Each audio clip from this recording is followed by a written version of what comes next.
Thank you so much for that really kind introduction. And I'm so excited to have the opportunity to tell you today about some of the work during my graduate studies that was made possible by the Autism Science Foundation. So it really seems full circle to be back and to be able to share that work with this audience. So as discussed, my talk will focus on the impact of leisure activities on quality of life in autism. And for starters, I want to talk a little bit about what leisure is, and that requires talking first about what it isn't. So leisure is a term that encompasses time spent without the demands of survival activities, work, and sleep. Whereas recreation includes activities that individuals engage in during their leisure time for the specific purposes of pleasure, education, and satisfaction.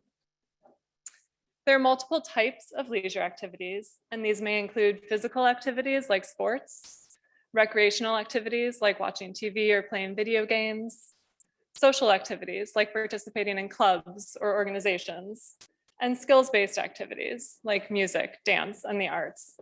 These categories aren't independent, and certain activities can fall into multiple of these groupings.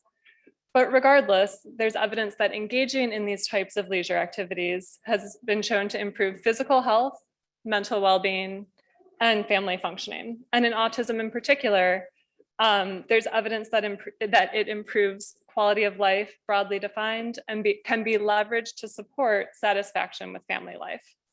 And seeing benefits in these domains, both physically, mentally, and socially, is thought to further encourage leisure participation, and the cycle can continue.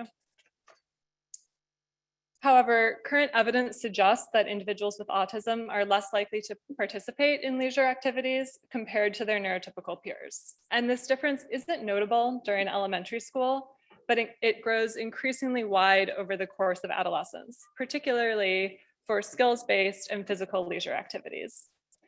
For skill-based activities, this widening gap is driven by increased uptake among neurotypical individuals, whereas for physical activities, it's driven instead by reduced participation among individuals with autism. But the end result is the same. By the end of adolescence, we see this wide gap in leisure participation between individuals with autism and their neurotypical peers. And there are a number of factors that could explain why this happens, from increasingly structured and competitive team sports environments to increasingly less structured and more flexible social environments. But it's important not to forget the role that skills play. They can be a barrier to entry not only in skill-based activities, as defined moments ago, but also in physical activities like sports. So we all know the phrase, it's like learning to ride a bike. And this phrase suggests that once you learned something, you're not going to forget it. Once you learn to ride a bike, you won't forget it. But it presumes that riding a bike is a given, and it's something that we all learn.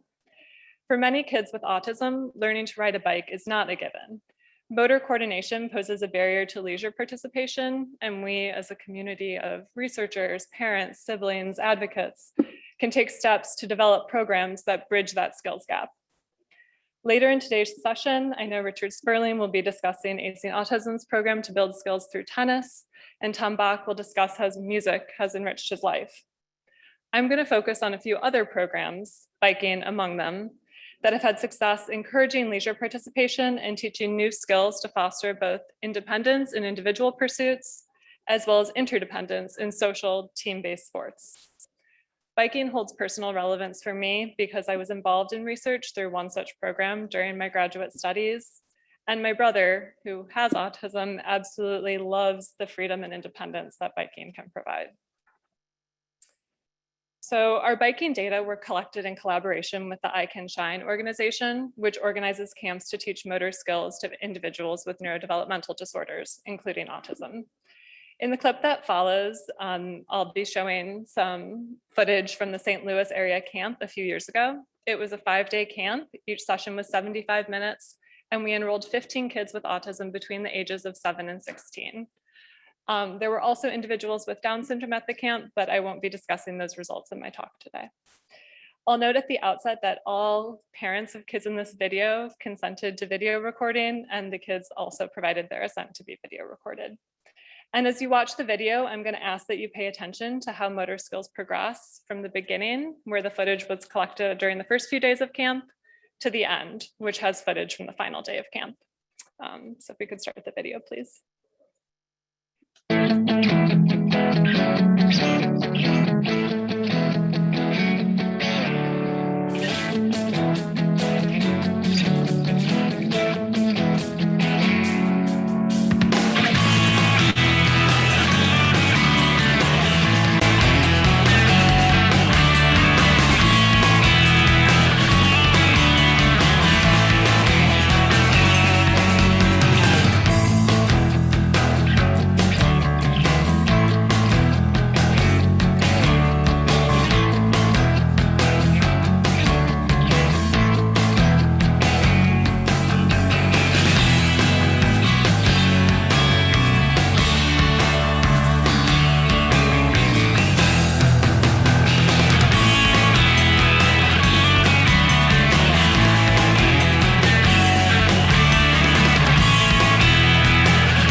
It's really, I always enjoy watching that video, and you can really see from the beginning when folks are using these cylinders, as I'll discuss briefly, to ride a bike, to the end where they're just in the parking lot on full two-wheel bicycles. The progression was really rapid. And as I just touched on there were a few key elements from this program that helped it be successful. So first, every kid was paired with 2 spotters, and every effort was made to kind of have kids work with the same spotters for the full duration of camp. These individuals provided physical assistance when necessary by steadying the bike using a handle at the back, and they also provided verbal encouragement as needed, or not physical assistance as needed, verbal encouragement at every opportunity. You'll also know this supportive cylinder at the back of the bike. So cylinders ranged in size from small, which I'll refer to as a size 0 cylinder, from large to small. All kids started at the largest cylinder, again, that's size 0, and as they increased their comfort level on the bike and demonstrated increasing mastery, they switched to smaller and smaller cylinders. Level 5 was defined as the highest level of motor skill acquisition here, and they were riding 2-wheeled bicycles without supports. So in these plots, each subplot depicts data from one kid. So there were 15 kids in our study. We have subplots numbered 1 through 15. And I know there's a lot going on, but I want to draw your attention to 2 key things. So first, all participants improved over the course of the week-long camp, regardless of whether they had prior experience riding a bike. So kids with prior experience are colored in orange, kids without prior experience are colored in green. And regardless, all plots trend up, indicating motor skill acquisition. Second, over half, and indeed 60% of the kids in this camp were riding a 2-wheeled bicycle independently by the end, after again, only 5 days. So why do we care about biking? Well, not only is it a physical activity, but it's also a major source of independence and freedom, particularly for the adolescents in the present sample. So I'm going to pivot here. In addition to our study, there are other researchers that have developed programs to teach skills in team-based activities, such as soccer.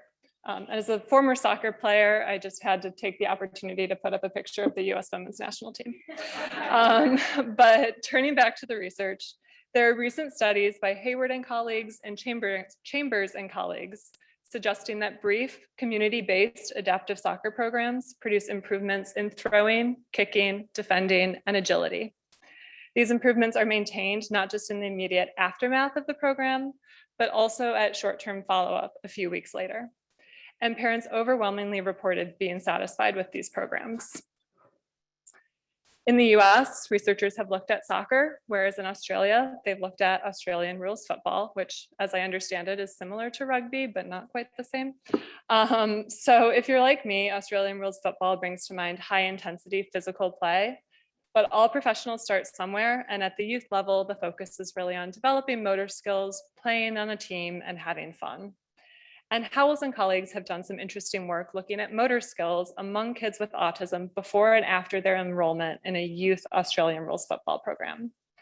Unlike the other studies I've discussed today, they had a control group, that is a comparison group of kids who weren't enrolled in the Australian rules football intervention. And this allowed them to more specifically link motor improvements to football. The kids in their program showed improvements in aiming, catching, balance, and overall motor coordination. And they also showed decreases in internalizing anxiety and social problems. And those decreases scaled with session attendance. So to the extent that a kid attended more sessions of this football program, the greater the observed decreases in anxiety, in internalizing behaviors, and in social problems. I thought this quote did a good job of capturing the potential for cascading change following team-based sports programs. The mother of a 5-year-old with autism said, "It was a great thing socially for him to be able to participate in the program, and that sort of flowed on into school, where he was then able to play with the other kids."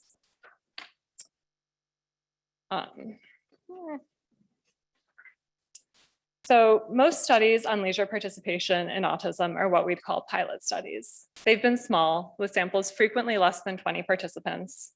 They've used opt-in or convenient samples, so that is kids who already had some inclination of participating in these programs or whose parents already wanted them to participate in these programs.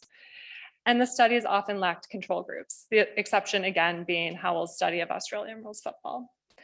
There's a lot more to be done in larger samples, in more diverse samples, and using more rigorous experimental designs. But my argument is that it's research well worth doing because the results so far are promising. They show that extremely short, targeted, community-based programs are feasible and effective ways to increase leisure participation in kids with autism. Improvements were seen across the full range of autism severity, and parents reported high satisfaction with the programs. Expanding and generalizing this body of work and evaluating how leisure programs may impact longer-term physical, mental, and social well-being are exciting future directions in the field. And with that, I just really want to thank my mentors at WashU. I'll note that this work was led by Dr. Natasha Maris, who's another ASF funding awardee, and John Constantino and John Pruitt. And so thankful for Autism Science Foundation for supporting me in my training in this work.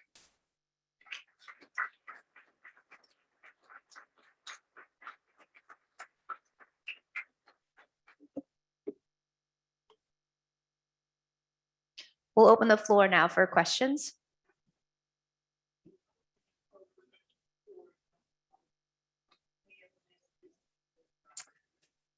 Right, so I think in general, this space is very small. And I picked a few programs here, but there's not much else beyond this in the literature currently. Now, that's not to say that the programs aren't ongoing in the community and just researchers haven't tuned attention into them. I think there's also, our sample was 7 to 15, but I see no reason why the program as structured couldn't be applied to young adults, older kids, younger adults. So I think part of it is just building up this interest, finding the organizations that are putting them on. Here it was I Can Shine, who also I believe has a swimming program and a dance program, and just building up the community support. I think it's well worthwhile, but unfortunately, I don't think it's common at this point. I Can Shine. Yeah. Question here. What level of supports or accommodations did you have for these children as they're all projecting up in that week? Because I have a child who I would like to learn how to ride a bike, and I know that if I don't have the right accommodation supports, and I'm going to have behaviors and elopement. So I was just wondering, what did you have there to show that support? Right. So you mean like physically the supports on the bike, or? No, I'm actually talking about like other supports to, I guess, help teach them whether to communicate or what to do. And I mean, obviously the supports on the bike are removing the motor skills, Yes. but my son's gonna need, would have, if he was in your Right. school, he would have needed additional supports, or were there just different levels of autism that you were looking at? So I will say the sample that we studied, all kids in the sample fell on the severe end of the autism spectrum, according to the social and the SRS. But at various days and various sessions, kids didn't want to participate. They wanted to sit in the corner of the gym. They didn't want to be there. And that was just something that, you know, we gave them that time when that's what they wanted. If they didn't want to participate, you kind of tried to set up structures where, you know, let's check back in 15 minutes. But we weren't pushing people to do things that they were not about doing. I will also say that gets back to the fact that this is a convenience or opt-in sample. So we are studying families and kids who do want to be doing this in the moment. Yeah.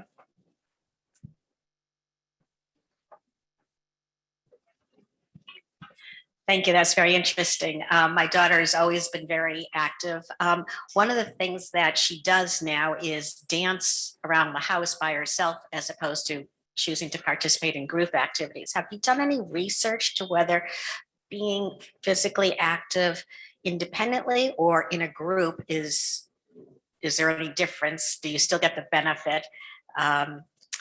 Yeah, I mean, I think this speaks to the different facets of well-being. So there's physical well-being, there's mental well-being, and then there's kind of the social component here. And in biking, we were looking at a physical activity that was relatively individualistic. And it's expected to confer benefits, both only physically as well as related to independence. You can imagine or see and note with your daughter kind of the benefits that she sees by dancing, both physical, maybe emotional as well. And then there are these team-based sports where we see the cascading benefits socially. So I think participating in leisure activities broadly defined has been shown to have these benefits. And I think what we see will differ depending on the specific type of activity. There also, as I mentioned, has not been much long-term follow-up to actually rigorously measure these things. And I think that's an important future direction.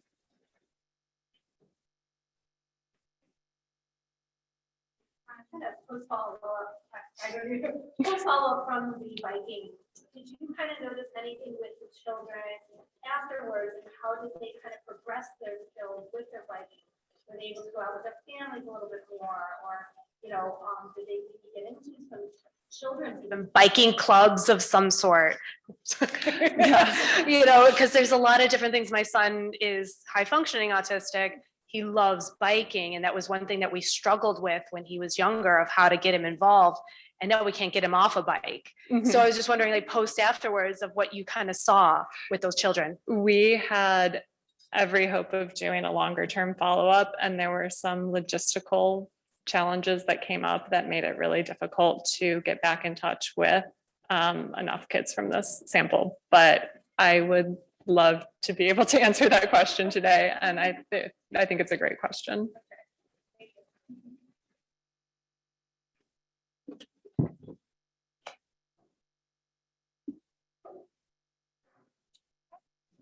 I think that's all for questions. Thank you again, Zoe.